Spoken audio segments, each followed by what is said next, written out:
Welcome back. We're going to go ahead and make a couple more graphs to help you finish up Experiment 1 for Chem 101 lab at CSUN. I have some data here that's very similar to what the lab manual is asking you for in question number 2. The data in the lab manual is on the x-axis temperature and on the y-axis solubility. This data is different but similar enough that I think you can get the idea. So it says graph the solubility of potassium sulfate in water as a function of temperature. So what you're going to do is grab the data, insert your XY scatter. You're going to get the one that has just the dots on it.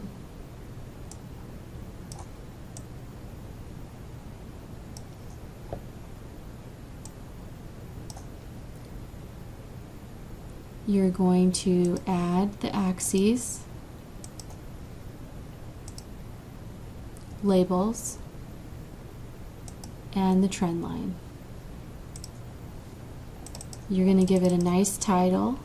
So in this case, you would give it a title like absorbance ratio 260 divided by 280.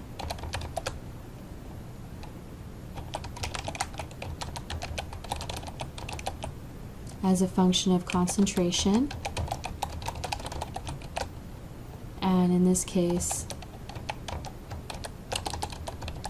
the concentration units are nanograms per microliter.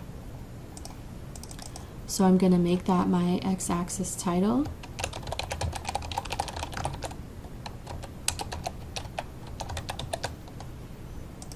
I'm going to give my y-axis a title.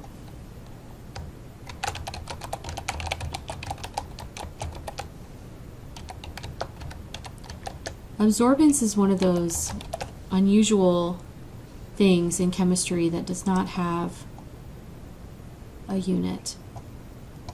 The absorbance itself does not have a unit. We're going to delete these grid lines and we're going to adjust our x-axis so that the data fills the space.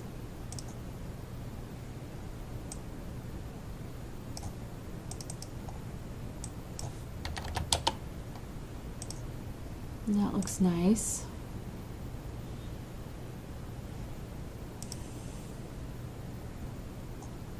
Okay, so we're looking for each graph should have labeled axes. It should have the scale adjusted so that the points are evenly spread throughout the area. It should have a trend line, and also it should have the equation and the r-squared value on the graph. So there we go. It's nice if your r-squared value also has 3 significant figures. So make sure you have that too.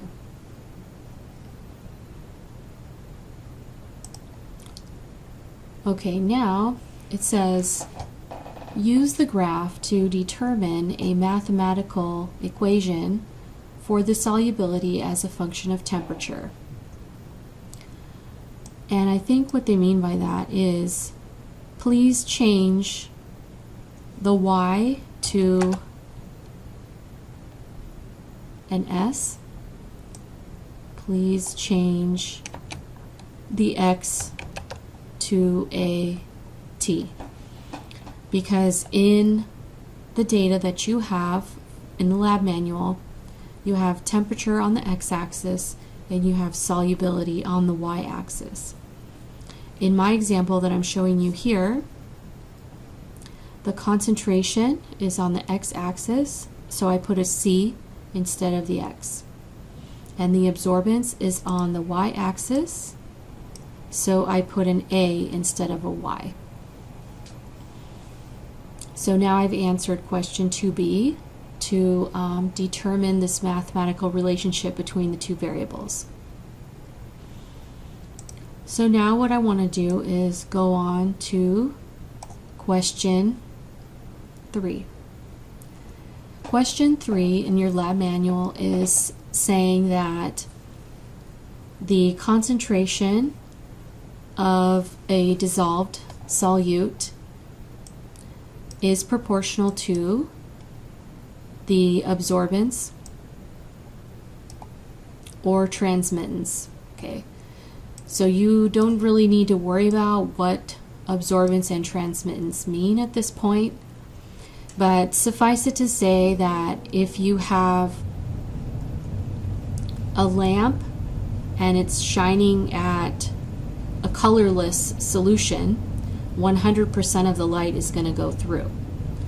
If you have light shining at a dark colored solution, 100% of the light is not going to go through. Some of the light is going to be absorbed by the solution, and some of the light will be transmitted through the solution. This substance that they're having you use in the lab manual is called potassium permanganate, and it's a really pretty, like, purple color. So I'm imagining what it looks like. I know you might not be. Anyway, that's what T is. T stands for transmittance. What's different about my data and your data? My data, the transmittance has a lot of digits. We don't need all those showing. Your data has 2 sig figs for concentration and 2 sig figs for the transmittance. My data is listed in order of low to high. I don't know why that is, but that's okay. High to low. Okay, well anyway, let's see what it looks like. Let's make ours the same. So let me sort this. Let me sort this so it matches. Okay, so now I have the low concentration at the top and the higher concentration on the bottom. And it should make sense that for the low concentration, you have more light coming through. For the high concentration, it's a darker color, you have less light coming through. The darker color is going to absorb more of the light. That's what this means. Okay, so it says here, prepare a graph of transmittance versus concentration. So let's do that first. Insert, dot plot.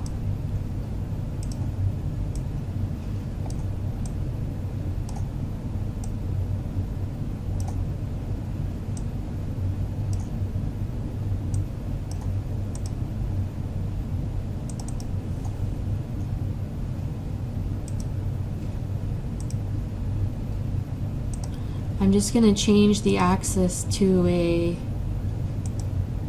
scientific notation, maybe.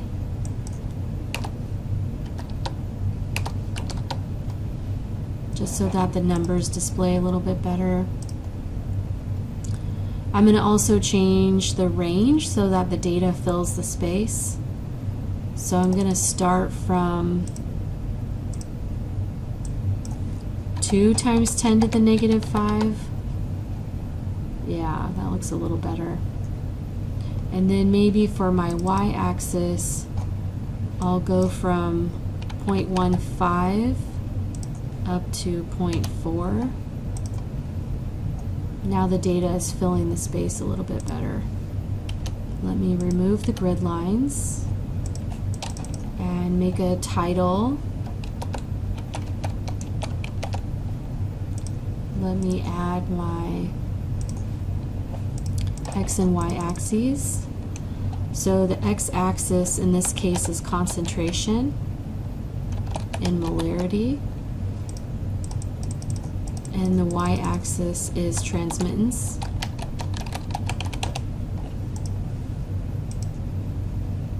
And this happens to be iron, but for yours it would be your potassium permanganate. Prepare the graph of transmittance versus concentration. Okay, so we've done that.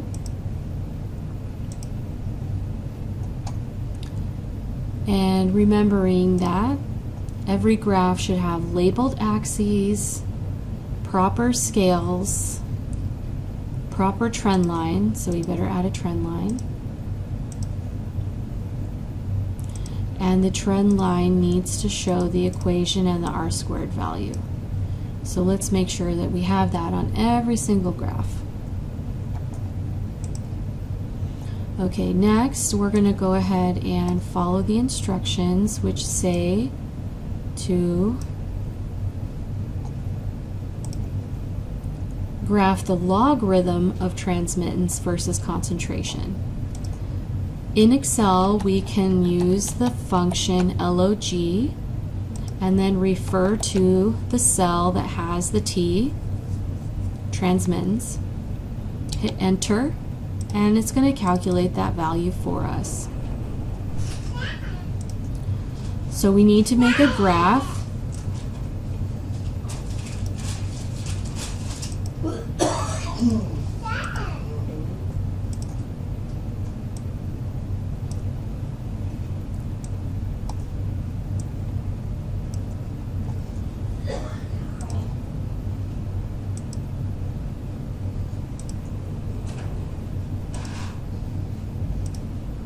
What we want to graph is on the x values concentration, and on the y values log of t.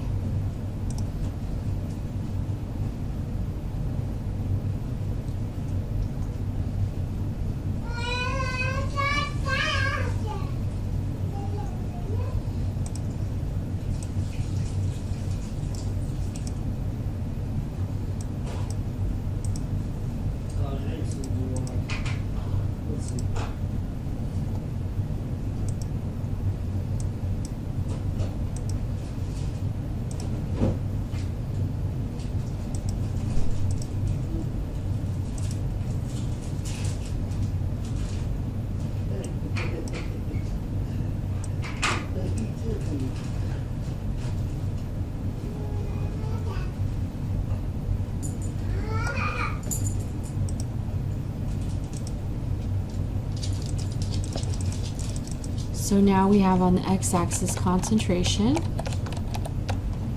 and on the y-axis we have log of t. So we don't need to say what series it is. We don't need these grid lines.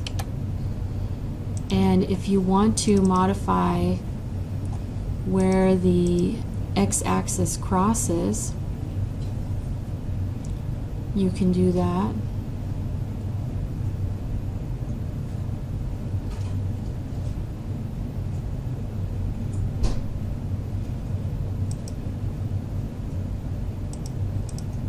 You can say I want the horizontal axis to cross at -1. So now the x-axis is down at the bottom, and that looks really nice. We also need to make the data fit the space.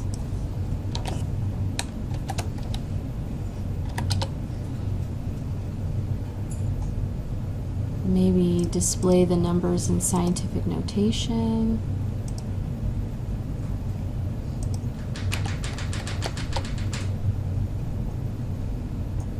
Maybe add a trend line.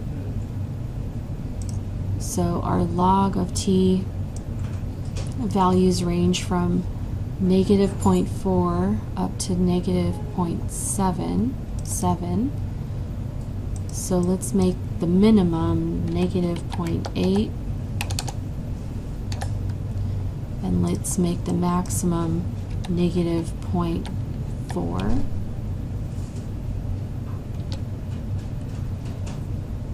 Now the data is filling the space. Let's add our trend line.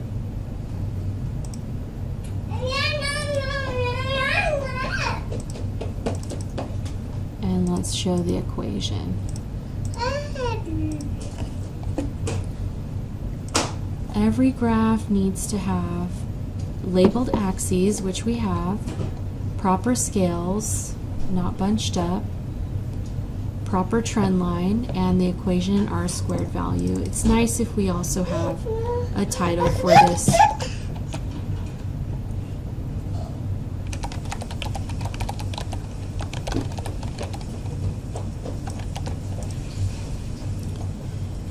And then last but not least, the lab manual says that we should find the mathematical relationship between log of t and concentration. So remember that log of t is our y value and that concentration is our x value. And this would be all you need for that.